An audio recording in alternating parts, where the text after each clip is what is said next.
ছাত্র জনতার অভ্যুত্থানের মধ্য দিয়ে যে জগদ্দল পাথর আমাদের বুক থেকে আমরা সরাতে পারলাম, আমরা বিজয় উৎসব করলাম। আজকে বিজয়ের মাসে আরো বেশি করে বিজয় করার কথা আছে, সে নিয়ে আনন্দ করার কথা। কিন্তু আমাদের এই মুক্তি, আমাদের এই স্বাধীনতা অনেকের কাছে পছন্দ হচ্ছে না।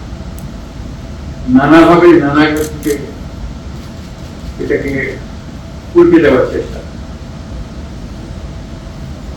এই 5ই অগাস্টের পর থেকে কত রকম ভাবে এটা এসেছে আপনারা আমার সাথে অনেক ভালো জানেন, বাস্তবের পরিপ্রেক্ষিতে সেগুলো দেখেছেন।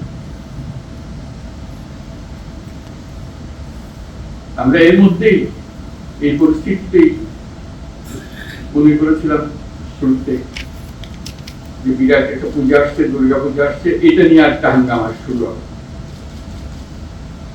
তো সেখানেও আমরা ঐক্যের আহ্বান জানিয়েছিলাম, আপনারা সবাই ঐক্যের মধ্যে শরীক হয়েছিলেন। সারা দেশ জুড়ে শান্তিপূর্ণ ভাবে পূজা পালিত হয়েছিল, আপনারা সবাই উপস্থিত ছিলেন। সারা দেশ পূজার আনন্দে শরীক হয়েছে। কোনো তফাৎ, কোনো জায়গাতে কোনো রকমের বিশৃঙ্খলা, কটূক্তি কিছুই আছে, সেটাও অনেকের পছন্দ হয়। আবার নতুন নতুন দেশে নতুন ভাবে চেষ্টা করেই যাচ্ছে। এখন যে চেষ্টার মধ্যে আমরা দেখছি চেষ্টা চলছে, সেটার বিশেষ একটা রূপ আছে, সেই জন্য আপনাদের বিশেষভাবে আহ্বান জানাচ্ছি। এটা হলো যে বাংলাদেশ আমরা গড়ে তোলার চেষ্টা করছি, সেটাকে ধামাচাপা দিয়ে আরেক বাংলাদেশের কাহিনী তারা রচনা করে করছে এবং সারাক্ষণ এটা নানা রূপরেখা তারা দিয়ে যাচ্ছে। এখন এটা যে শুধু এক দেশের মধ্যে সীমাবদ্ধ রয়েছে তাও নয়, বিশেষ বিশেষ বড় বড় দেশের মধ্যে ছড়িয়ে গেছে। যেহেতু আমাদের এই বিরাট অভ্যুত্থান যার পছন্দ হয়নি, যাদের পছন্দ হয়নি, তারা এটাকে মুছে দিতে চায়, আড়াল করতে চায়, এটাকে নতুন ভঙ্গিতে দুনিয়ার সামনে পেশ করতে চায়। আমাদের এখানে একটা ভয়ঙ্কর কাণ্ড হয়ে গিয়েছে, সেই ভয়ঙ্কর কাণ্ড থেকে আমাদেরকে রক্ষা করতে হবে, তারা রক্ষার জন্য এগিয়ে আসতেছে আমাদের। তো সেটা মিথ্যা প্রমাণ করা এবং বাস্তবকে সেখানে প্রতিষ্ঠিত করা, সেটার জন্য আমাদের সবাই একজোট হতে হবে। কারণ এখানে কোনো বিশেষ রাজনৈতিক মতবাদের বিষয় না, জাতি হিসেবে আমাদের অস্তিত্বের বিষয়।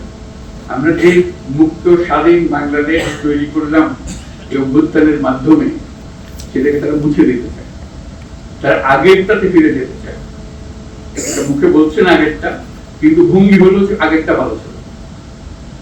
এবার আগেরটা কিভাবে তারা নিয়ে আসবে সেই নানা দিক থেকে তাদের চলছে। তারা একটা কাল্পনিক বাংলাদেশ তৈরি করে রাখছে দুনিয়ার সামনে। তাদের শক্তি এত বেশি, অর্থ শক্তি এবং তাদের আয়োজনের শক্তি এত বেশি, ক্রমে ক্রমে দেখা যাচ্ছে মানুষকে এটাতে ঘেরাতে পারছে। এই নতুন যে কল্পকাহিনী তারা তৈরি করছে, সেটাতে অনেকে সন্দেহ প্রকাশ করছে। এটা কি ধরনের সরকার করলো ওখানে, এটা এখন আমরা বুঝতে পারছি না। আমাদের পিছনে পরিচ্ছন্ন একটা সরকার, কাউকে আমরা বাধা দিয়েছি এখানে আসবে? আমরা তো বারে বার বলছি যে আপনারা আসেন, দেখেন, দেখে যান। এখানে কোনো বাধা নাই, না দেখার বাধা আছে, না দেখার বাধা আছে, না বলার বাধা আছে। সেটার জন্য যেটা মুক্তি স্বাধীন বাংলাদেশ হবে। কিন্তু না, তারা ওখান থেকে এই কল্প কাহিনী বানিয়ে যাচ্ছে।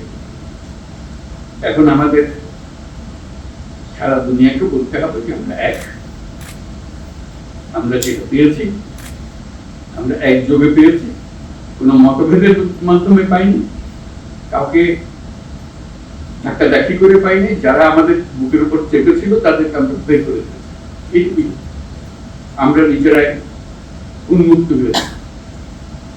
সেই জিনিসটা সবার সামনে তুলে ধরা, কিভাবে তুলব সে ব্যাপারে পরামর্শ সবাই মিলে একটা জন্য আমরা প্রয়াসটা করতে পারি। কারণ আমাদের এই নতুন বাংলাদেশের যাত্রা পথে এটা একটা মস্ত বড় বিষয় হয়ে দাঁড়িয়েছে, অস্তিত্বের বিষয় হয়ে দাঁড়িয়েছে।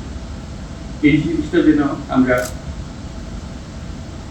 ঠিকভাবে অগ্রসর হতে ভুল না করি। সেটার জন্যই আমরা সবাই মিলে পরামর্শ করে যাতে করে একযোগে আমরা কাজটা করতে পারি সে আলোচনা আমরা। আপনারা নিজেরা এটা খুব ভালো করে বোঝেন, আমার বোঝানোর দরকার ছিল না, শুধু শুরুতে কিছু বলার দরকার আমি তো বললাম। আপনাদের মনের ভেতরে এগুলো স্পষ্টভাবে জেগে আছে, সেটা সবার সামনে একত্র হয়ে বললে আমাদের শক্তি, সমবেত শক্তিটা আসবে। সেই সমবেত শক্তিটার জন্য আমরা আজকে অপেক্ষা। সবাইকে ধন্যবাদ।